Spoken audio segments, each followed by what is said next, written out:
जिंदगी नाम है कुछ लम्हों का, और उनमें भी वही एक लम्हा जिसमें दो बोलती आंखें चाय की प्याली से जब उठी तो दिल में डूबी।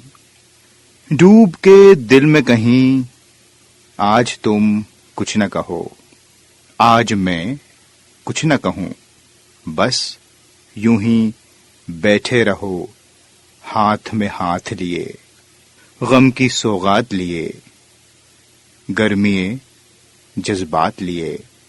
कौन जाने कि उसी लम्हे में दूर पर्वत पे कहीं बर्फ पिघलने ही लगे। नमस्कार, आदाब। ये नज्म है जनाब कैफी आजमी साहब की। कैफी साहब का तारुफ तो क्या किया जाए, उनका तो बस नाम ही काफी है, कैफी आजमी। तो क्या खुदा से भी घबरा के कह दिया। कैफी साहब ने अपनी जिंदगी में पैसे को कभी बहुत ज्यादा अहमियत नहीं दी। वो तो अपनी ही दुनिया में मस्त रहते थे। लोगों ने काफी कुछ उनसे सीखा और उनके घर में शायरों और अदीबों का जमघट लगा रहता था। जितनी दिलकश और मशहूर उनकी शायरी है, उतनी ही उनकी जिंदगी की कहानी भी। खास करके कैफी साहब और उनकी बेगम शौकत कैफी के इश्क की दास्तान, किस तरह से ये लोग मिले और शादी हुई। कैफी साहब तो बहुत गरीब थे, लेकिन उन्होंने उन्हें पसंद किया। प्यार है कि नहीं। आज एक किस्सा कैफी साहब का। वो शायर और बेहतरीन राइटर तो थे ही, लेकिन एक जिंदा दिल इंसान भी थे, हंसमुख, जिन्होंने कभी गमों की परवाह नहीं की और अपने बच्चों को बेहतरीन परवरिश दी। तो साहब, ये किस्सा मैं आपसे शेयर कर रहा हूँ। जैसा कि मैंने आपको बताया कि कैफी साहब मस्त मौला किस्म के इंसान थे और उनकी लव मैरिज हुई थी। अब उन दिनों शौकत कैफी जी थिएटर में काम किया करती थीं। वो थिएटर आर्टिस्ट थीं और सज्जाद साहब के यहाँ वो काम कर रही थीं। कैफी साहब से उनको बड़ी शिकायतें रहती थीं कि आप मेरे लिए कुछ नहीं करते। देखिए, मेरी चप्पल तक टूट गई और मुझे आज टूर पे जाना है। उन्होंने जिद की कैफी साहब से कि आज तो आप मेरे लिए चप्पल लेके आए तो ही मैं जाऊंगी, और मुझे कुछ पैसे भी चाहिए। अब कैफी साहब तो गरीब इंसान थे, उन दिनों स्ट्रगल कर रहे थे फिल्मों में। उन्होंने शौकत कैफी साहिबा की चप्पल को लिया अपने हाथ में और चल दिए मुस्कुराते हुए। 1-2 घंटे बाद जब घर लौटे तो चप्पल सही हो चुकी थी। शौकत कैफी खुश।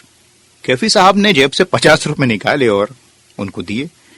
बीवी और ज्यादा खुश। अरे वाह, आज तो आपने मुझे पैसे भी दिए, चप्पल भी सही करा दी। कैफी साहब मुस्कुराए और कहा, हम तो ऐसे ही हैं, आप ही हमारी कद्र नहीं करती।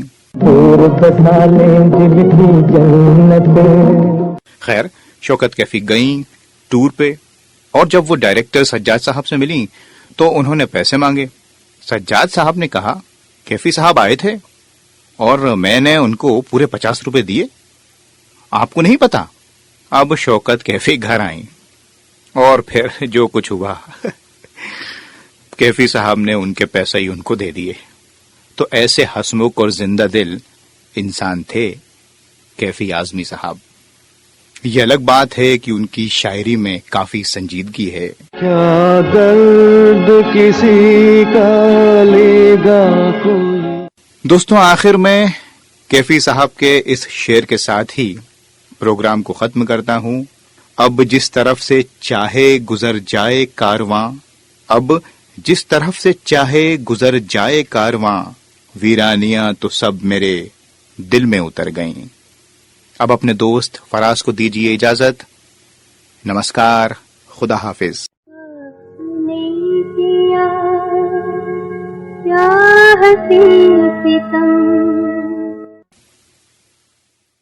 नमस्कार, आदाब, बहुत स्वागत है, इस्तकबाल है आप सभी का इस चैनल पर a journey with Faraz Fayyaz. इस सफर में आपका हम सफर हूं मैं फराज। आपको लेके जाऊंगा फिल्मों के सफर पर, कला और संस्कृति की दुनिया में, जहां हैं दिलकश नगमे, संगीत, गायकी और बेहतरीन अदाकारी।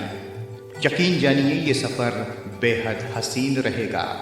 मैं अकेला ही चला था जानिबे मंजिल मगर, मैं अकेला ही चला था जानिबे मंजिल मगर, लोग साथ आते गए और कारवां बनता गया, और कारवां बनता गया, और कारवां बनता गया।